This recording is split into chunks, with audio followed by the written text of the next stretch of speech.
Hi, this is Kim Kohler from Emerging Creatively Tutorials, and this is ECT TV, episode 63.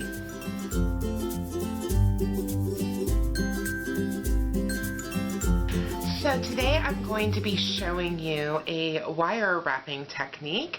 We're going to be making wire wrapped bead links, and we're going to be making them interlocking. So sometimes you would make your wire wrapped bead links and you would just connect them together to make a necklace or a bracelet with jump rings. And this technique is actually not using jump rings. They're just going to hook one into the next. So let's get started. Okay, so first let me show you the materials and tools you'll need to make this project. So first of all, I am going to be using just one of these beads as a focal bead. It's really pretty ceramic bead that I got at the Bead Fest in Philadelphia recently. And then I'm also going to be using these, and they're open already, that's why I'm on the tray. I don't roll over the place. These are 8mm check glass beads, and they're black, as you can see. So these will make up the bulk of the necklace, and then I'll just use one of the larger beads. And then you'll need a clasp. I'm using a pewter toggle clasp. This is from Happy Mango Beads. I believe I got these beads from Fire Mountain. And you'll need just 2 jump rings to attach the clasp. And you can really use any jump rings you like. I will be using 7mm jump rings. And then you'll need a wire. This is a significant amount of wire. You don't need this much wire. I just happened to buy a 300-foot spool of 20 gauge wire. This is 20 gauge. It's from Parawire, and it is silver plated, non-tarnish. I get a lot of questions about where I get my wire. This is what I'm loving right now. If you're using silver wire, sterling silver, use half hard 20 gauge round wire. This acts like half hard, although it doesn't have that, doesn't say that on there. You can really use any metal you like. Just look for 20 gauge half hard round. And then the tools that you'll need are wire cutters, round nose pliers, chain nose pliers, and then a pair of bent nose pliers, or just a second pair of pliers that are flat on the inside. So you don't want to use round nose pliers. So open up jump rings and they give you some extra help wrapping if you need it. These are great. They kind of act like extra fingers where your fingers don't work as well. So that is what you'll need. Okay, so for this technique, we're going to be making a bracelet that the wire wrapped bead links, which is what I call these little bead links in a bracelet, necklace, whatever jewelry you're making, that they all interconnect. So you don't use jump rings to attach them to each other. We're going to attach them to each other as we make them. And so I wanted to show you, this example is actually with a jump ring in between each link. So this would be different. And so why you might want to do it the way I'm about to show you is if you happen to be out of jump rings, which is quite often, honestly, the reason I most often would do this technique. But it's also nice because, as you can see in this bracelet, the beads are kind of further apart because I have not only the wire wrapping, but also an additional, the jump ring in between. And this technique will bring them a little closer together. So you might not want that in some cases, but you might also want it in other cases. So this is an example of what we're not making. And this is a fun bracelet I just made recently. All kinds of wire wrapping techniques on the beads, and I'm actually going to make a workshop, an e-workshop for this, so maybe when you're watching this video it might be out already, and if it is, I'll put a link to it below in the description. But you can see how much fun you can have with wire, really kind of decorating up all your beads. So let's get started. So I'm going to grab my roller and then grabbing my wire and my wire cutters, and we are going to start by cutting about 6 inches of wire.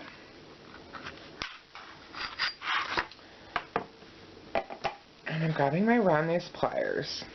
And I've mentioned this tip a lot on this video series, but I'll mention again. I have a mark. I like to mark my round nose pliers when I'm starting a project, and then I use that line on my round nose pliers. You just use a Sharpie, so all your loops will be the same size. So in a project, you can have uniform loops throughout the whole entire project.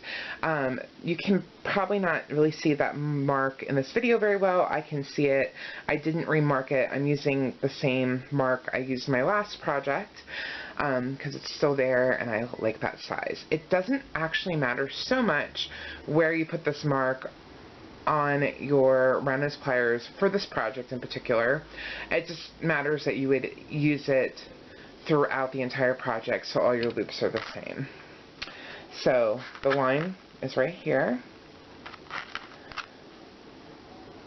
and so when you hold your wire in your round nose pliers, you want to line up the wire with that line, and then we're holding the wire approximately 1.5 inches from the top, and we're going to start by making a loop. So this is for the very first bead. It will be just slightly different as we go on, and I'll show you that, but this is how we get started. So we're going to wrap the wire around your round nose pliers to form a loop.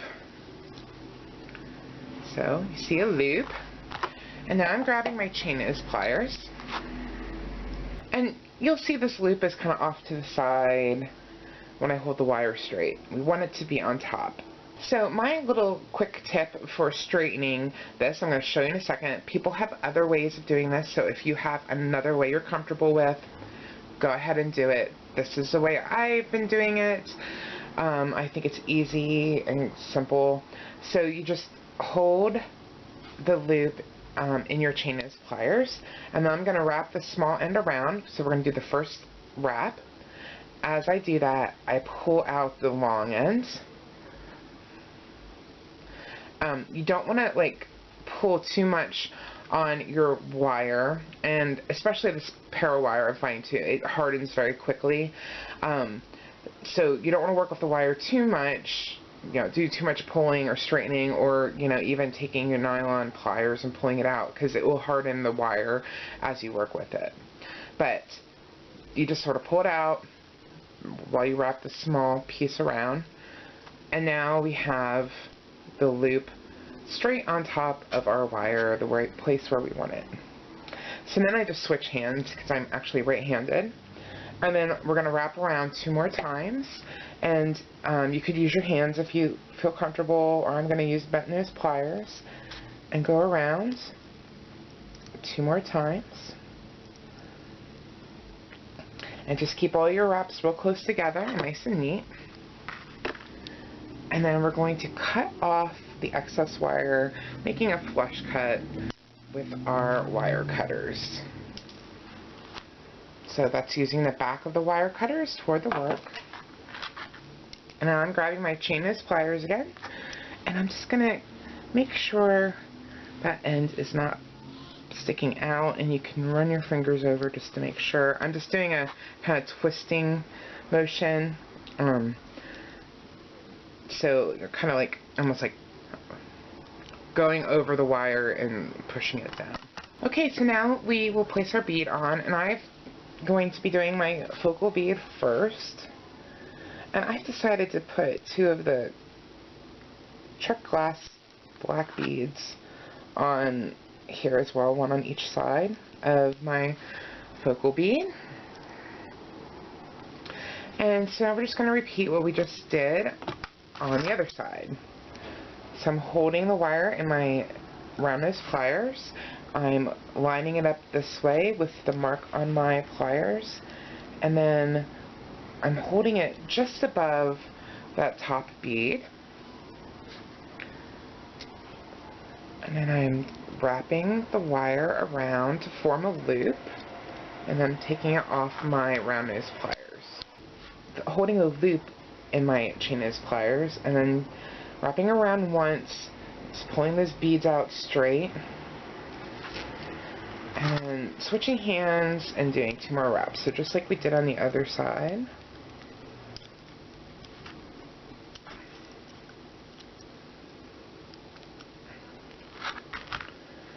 And trimming off the excess wire. And again, just make sure that end is not poking out. And now I'm just going to make sure this is all straight and the loops are going the same direction. And so that's a wire wrapped bead link. Okay, so we're going to now start interlinking them. So I like to start in the middle and work my way out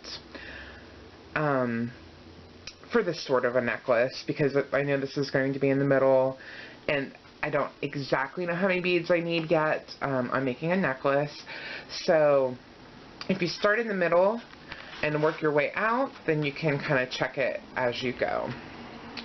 So for my next beads are smaller, so I don't need quite as much wire. I'm going to cut about 4 inches.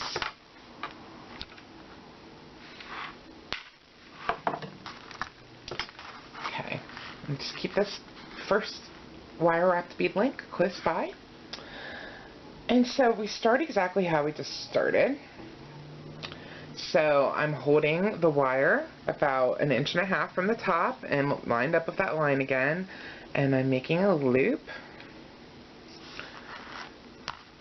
And so now what you want to do is slide that other bead right into to the loop here.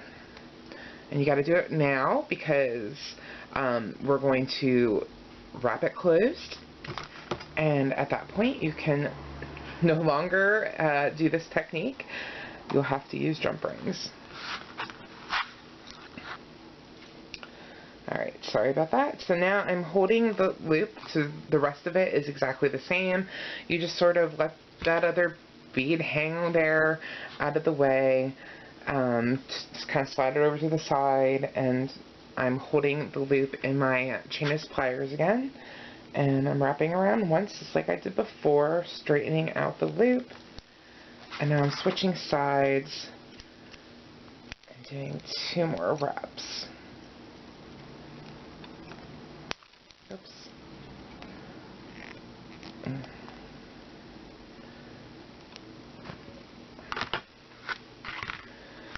And trimming off the excess wire.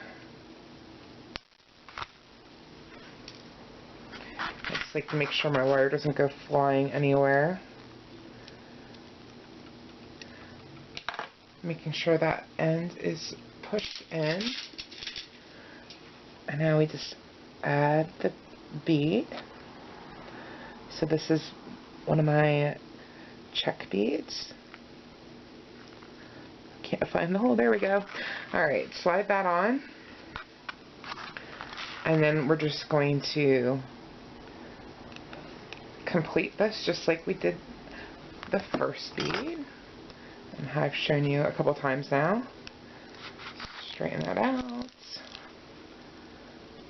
And then do a couple more wraps, just pulling everything nice and tight when you're making your wraps. If you have a lot of wire, you can just use your hands sometimes, like I just did.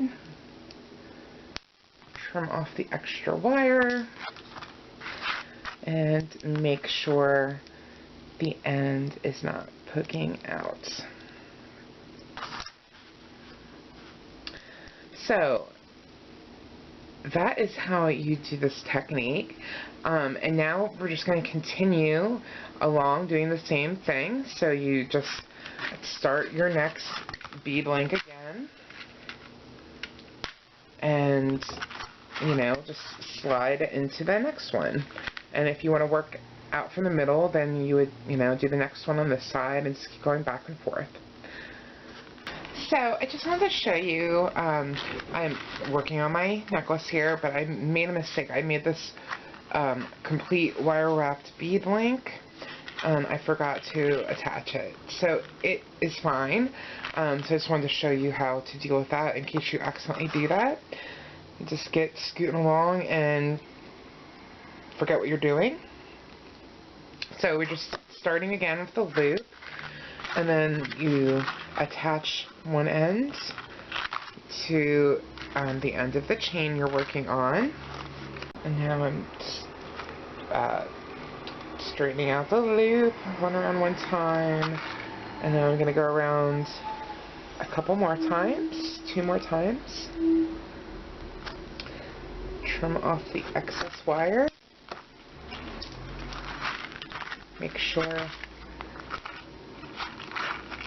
the end is not sticking out. And I'm just gonna, I got my wraps are not quite perfectly together, so you can just take your chain nose pliers and kind of pinch them, and with the wire in between, and it pulls everything close together. And now we're going to add the bead, and then again start the loop on the other side. And then now you can incorporate this bead link that you accidentally closed before you added the next one, which is just fine because we have added it. So basically do it the same way. You just have to remember to add the new bead link to the last chain, and then the other one to the other side. Okay, trim off the excess wire. Make sure that end is nice and flat, and then you can just continue on as you were before. And so I just want to mention this, I'm not quite done with mine, but as you go, you can just try it on around your neck. If you're making a necklace, you could of course use this for the same technique for a bracelet. So just try it on as you go, and just take into consideration the length of the clasp, but just keep going, and then I'll show you how to finish up this necklace. Okay, so I have created my necklace. And now I just need to add the clasp, and I'm just going to use 7mm jump rings for that. So I'm going to open up these jump rings, and I'll quickly show you just in case you don't know how to do this. You need 2 pair of pliers. I'm using bent nose and chain nose, but you could use whatever pliers you have, just as long as the insides are flat, so you wouldn't want to use round nose pliers. You find the little slot on the jump ring, you line up your pliers on either side, and you go, you're going to move forward with one pair of pliers and backwards with the other to open up the jump ring, but keep it in a circular shape, so you don't want to pull out. And then on one end we will put one part of our clasp. I'm using a toggle clasp, and now I'm going to close the jump ring. So you want to kind of work it back and forth a little bit, a few times, going past the point of where it would be closed, and then you kind of feel it or hear it click into place. So it's closed. So that's one side, and then I'll put the other side of the clasp on the other side. Okay, so as you can see, I have both parts of my clasp here, and my necklace is finished. So I hope you found this tutorial helpful. You can use any bead you like as a focal bead, and then, you know, whatever beads you want for the other beads as well. You can make an entire necklace of just one bead too if you like.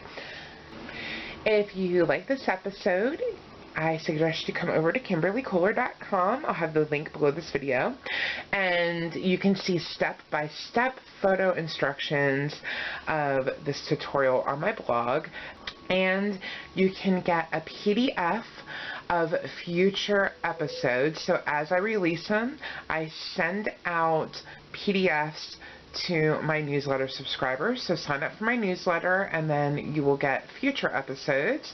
If you get in quickly enough after I publish this video, you might be able to get this one too, but you can at least get on the list so that you get future episodes, and it's nice to have them in PDF so you can save them or print them and take it to your work table and be able to refer back to them. And I also mentioned the bracelet. I showed you as an example of kind of the opposite way, this one right here, of putting together a bracelet with your wire wrapping. So I used jump rings with that. I mentioned that I'm making this into an e-workshop. So when that is ready, you'll find a link for that below this video, so you can go over and take a look at that. My e-workshops include a video, a PDF, and they are take at any time, so you don't have to be in at a certain time. You can go and get them and watch them anytime, in your own home, in your pajamas, however you want, and so they're really fun. So that is something I'm working on, and it will be released shortly, and like I said, I'll put the link below the video. Thank you so much for watching and for subscribing and for subscribing to my newsletter as well, and I will see you in a couple of weeks.